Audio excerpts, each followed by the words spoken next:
Hello, welcome back to my cosy little cottage in the English countryside. I'm Lucy and today I'm going to be talking to you about the renovations that we've done on our English cottage. So we bought our cosy thatched cottage about 2 years ago and we've been renovating it ever since. This has been everything from ripping up the carpets, putting new ones down, to painting walls, popping wallpaper on the walls, to literally smashing holes in the walls and removing black mould, removing years of grime and grit and all of those sorts of things, to sandblasting the front of our cottage and just completely taking it all back to what it kind of should be and giving it that character and love back. So when we bought the cottage back in 2022, this is what it looked like. It was a yellowy white exterior and it was extremely damp inside and cold. The walls and the ceilings were covered in yellow tobacco smoke. It was dirty and it had not the nicest of odours, but we could see the potential, and to be honest, we were in quite a rush to buy a property because our previous cottage was just too small. It was, you know, 1.5 bedrooms and we had a little baby on the way. We've been looking for years, or over 4 years, to buy a cottage, and both of us just loved this one. It wasn't in the area that we were thinking of buying in, but we know the area well. We grew up in Wiltshire and we decided to take a chance on it. Cut a long story short, this is where we are now and I want to take you through each of the rooms. So I'm going to take you through the bathroom first. The bathroom was one of the first things we had renovated, and it was also, for me, probably the most stressful. Whilst we were doing the renovations on the bathroom, I was unfortunately diagnosed with post-traumatic stress disorder from a particularly difficult birth. But anyway, we got through that. I got through that. I had medication, I had therapy, and I am now much better. But at the time, it was a living nightmare. We hired someone we thought was a really nice guy to come in and do the bathroom.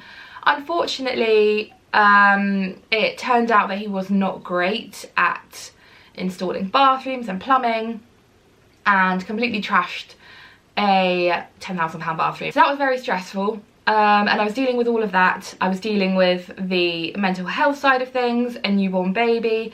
Oh, and I also had sepsis. So that was fun. That was super stressful. We then got a new guy in who was brilliant and fixed everything. Unfortunately, all of the elements that were already damaged remain damaged to this day. But we've done our best to touch some of those up. So this is the before. It was blue and it was it was not the nicest of spaces. We didn't have a proper shower. The shower, it hit my husband on the head, it kept falling down. There was lots of mould and damp in the bathroom because it hadn't been ventilated properly. The sink was damaged, the taps didn't work, and it just needed redoing. And even though we went through all of what we did to get to where we are now, I think it was worth it, and it was worth getting it done, and it looks so much better, and it's now finally a space that I feel comfortable and safe using with my daughter, and yeah, it just fits the cottage. The next room would be upstairs. It will be my daughter's nursery, her bedroom. This room was just a bit of a dumping ground, I think, for the previous owners. It did have a double bed in it, even though obviously it looks quite small here. A gorgeous, light and airy room, and it was just a case of really redecorating in here and just getting the sort of yellow tarnish on the walls and the smell of tobacco out. If we go through into our bedroom, this room had a little bit more that needed doing. It's a very large room for a cottage. We've got a super king bed in here. My husband's very tall, so that was something we always wanted, and we decided to just go with it, and we got this one. We've had the wardrobes redone, new carpets, and we've decorated as well, and I think it looks like such a lovely and welcoming space now. The staircase is huge. We've got really tall ceilings in this cottage in certain areas, which is very unusual because it is a thatch, and often those have very low beams, and they just, yeah, we came into a lot of problems looking for cottages, especially with my husband because he's so tall, and any that his head was nearly touching the ceiling, or in fact touching the ceiling, were a complete write-off. So when this one came along, it was brilliant. The hallway looks lovely now. It's such a big, airy, open space that I decided to put a dado rail up and wallpaper the bottom of it, as you can see here, with this gorgeous lavender wallpaper. I've got a little picture gallery started. I'm still in my infancy with this, but it's growing, and for Christmases and birthdays I love being given like these sorts of pictures from friends and family members. I just think they're really nice gifts as well, because, you know, we accumulate so much stuff nowadays that it's just nice to have things that go on the wall. So into the living room. This space is still under construction.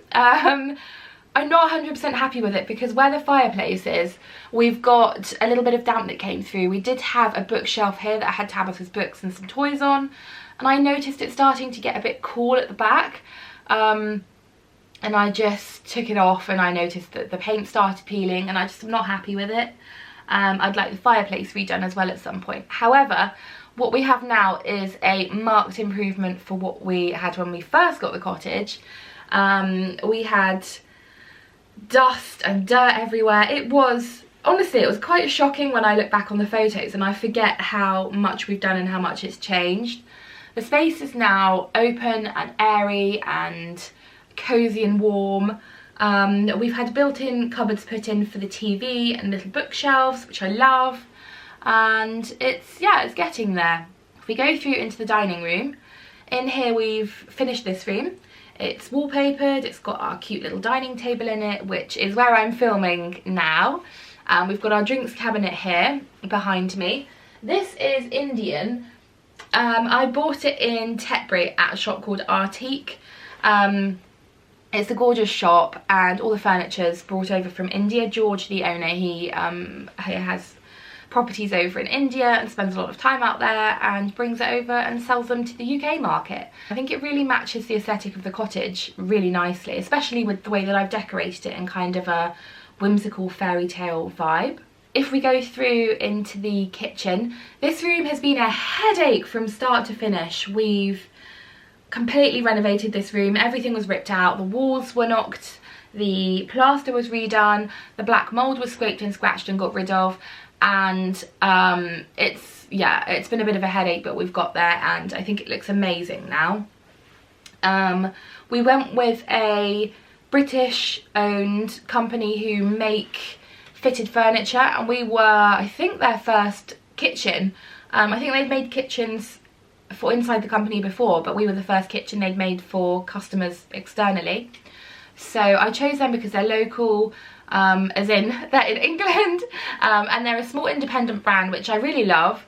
The other thing I really liked about them was that they could make everything bespoke to fit the space, because the kitchen's so big and so airy, and I just thought we were like wasting space and storage space with height. So previously we just had stuff everywhere and clutter, and it just stressed my mind out, and now it's just, I love our kitchen so much, and we've got gorgeous wallpaper in there that I've just put up as well. It's strawberry patterns. It's called the Autumn Strawberry Harvest, I think, or Strawberry Harvest, and it just makes the room look really cute and whimsical and really inviting, and my daughter loves it, and she likes going in and going, strawberries, strawberries. It's not a big house at all, but it suits us, it suits our family, and we love it. The gardens have also changed massively.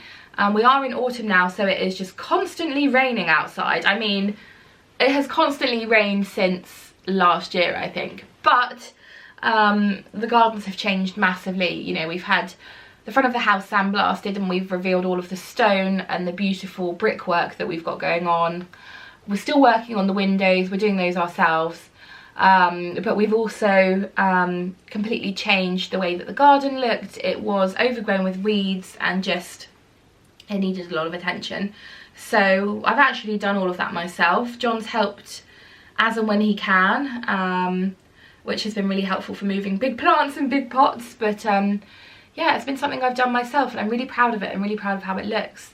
I've also got my late grandmother's wisteria growing up the front of the house. She used to live not far from us here, which when I look back on, it's such a shame, because we used to be hours away from her and now we are, you know, 20-30 minutes from where her old cottage used to be. But anyway, it's nice to have a part of her on the cottage, and I just, yeah, I think it all looks lovely and I'm really happy with the way that it's changed. Thank you so much for watching this short video. I hope you've enjoyed looking at the way that the cottage has changed over the years and all of the work that we've done.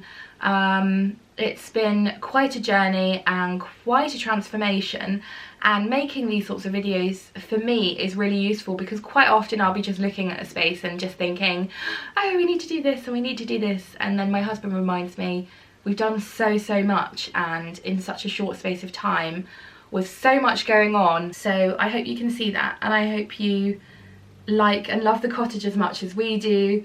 And if you have any questions, please pop them below and I'll be happy to answer them. If you've enjoyed this video, please also hit the subscribe button if you're not already subscribed, and I look forward to seeing you on another Cosy Cottage video in the future.